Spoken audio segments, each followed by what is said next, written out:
Hi hello welcome back. Goa series ಅಲ್ಲಿ ಇದು ಕೊನೆಯ ವಿಡಿಯೋ ಆಗಿರುತ್ತೆ. ಲಾಸ್ಟ್ ವಿಡಿಯೋದಲ್ಲಿ ಪಬ್ಬಿಗಳು ಬಂದು ಊಟ ಮಾಡಿ ರೂಮಲ್ಲಿ ರೆಸ್ಟ್ ಮಾಡಿರ್ತೀವಿ. ಬೆಳಿಗ್ಗೆ ಎದ್ಬಿಟ್ಟು ಚೆಕ್ಔಟ್ ಆಗಿ ಶಿವಮೊಗ್ಗ ಕಡೆ ಹೊರಡೋಣ ಅಂತ ಹೊರಟಿದೀವಿ. ಅಲ್ಲಿಂದ ಹೋಟ್ಲಿಗೆ ಹೋಗ್ಬಿಟ್ಟು ಒಳ್ಳೆ ಮುದ್ದೆ ಊಟ ಮಾಡ್ಕೊಂಡು ಅಲ್ಲಿಂದ ಹೊರಟು CNG ಹಾಕ್ಸೋಣ ಅಂತ ಹೋದ್ವಿ. CNG ಹೋಗಿದ್ ಕಡೆ ಎಲ್ಲ ರಶ್.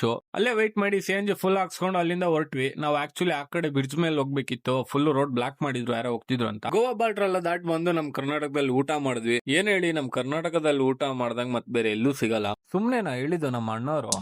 ಬೆನ್ನು ಹತ್ತಿ ನೂರಾರು ಊರು ಸುತ್ತಿ ಏನೇನೋ ಕಂಡ ಮೇಲು ನಮ್ಮೂರೇ ನಮಗೆ ಮೇಲು ಹಂಗ ಅನ್ಕೊಂಡ್ ಮುಂದೆ ಬಂದ್ವಿ. ಆಗ್ಲೇ CNG ಖಾಲಿ ಆಗ್ತಾ ಬಂತು. CNG ಹಾಕ್ಸೋಣ ಅಂದ್ರೆ ಕಾರ್ಗಳು ಒಳ್ಳೆ ಬೋಗಿ ತರ ನಿಂತಿದ್ವು.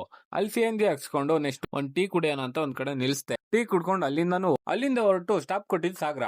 ಈಗ ಮತ್ತೇನಕ್ಕೆ CNG ಹಾಕ್ಸೋಕೆ ಬಾಯ್ಸ್ ಎಲ್ಲ ಮಲಗಿದ್ರು, ಅವರಿಗೆಲ್ಲ ಎದ್ದಳ್ಸಿ CNG ಹಾಕ್ಸ್ಕೊಂಡು ಮುಂದೆ ಹೊರಡ್ಬೇಕಾದ್ರೆ ಮಳೆ ಸಿಕ್ತು. ಆ ಮಳೆಲೆ ಸಾಂಗ್ ಕೇಳ್ಕೊಂಡು ನಾವ್ ಬಂದಿದ್ದೆ ಶಿವಮೊಗ್ಗ ಬಸ್ ಸ್ಟಾಂಡ್. ಒಬ್ನಿಗ್ ಬಿಡ್ಬೇಕಾಯ್ತು, ಬಿಟ್ಟು ನೆಕ್ಸ್ಟ್ ಬಾಯ್ಸಿಗೆಲ್ಲ ಅವ್ರ ಊರಿಗೆ ಹೋಗಿ ಡ್ರಾಪ್ ಆಗ್ಬಿಟ್ಟು ಅವ್ರ ಫ್ರೆಂಡ್ಶಿಪ್ ಮಾತ್ರ ಕ್ರೇಜಿ ಆಗಿತ್ತು. ಈ ಟ್ರಿಪ್ ಅಲ್ಲಿ ಎಷ್ಟೇ ಕಿತ್ತಾಡಿದ್ರು ಬೈದಾಡ್ಕೊಂಡ್ರು ಆ ಸೆಕೆಂಡಿಗೆ ಮರ್ತು ಬಾ ಮಚ ಹೋಗ್ ಮಚ ಬಾ ಮಗ ಅನ್ಕೊಂಡು ಟ್ರಿಪ್ ನ ಎಂಜಾಯ್ ಮಾಡ್ಕೊಂಡು ಸೇಫ್ ಆಗಿ ಶಿವಮೊಗ್ಗ ಬಂದ್ವಿ. ಅವ್ರಿಗೆ ಬಿಟ್ಟು ನಾನು ಕಾರ್ ಬಿಡೋಣ ಅಂತ ಕಾರ್ ಬಿಟ್ಬಿಟ್ಟು ನಾನು ಅಲ್ಲಿಂದ ಮನೆ ಕಡೆ ಹೋದೆ. ಮತ್ತೆ ನೆಕ್ಸ್ಟ್ ವಿಡಿಯೋದಲ್ಲಿ ಸಿಗ್ತೀನಿ. ಬಾಯ್.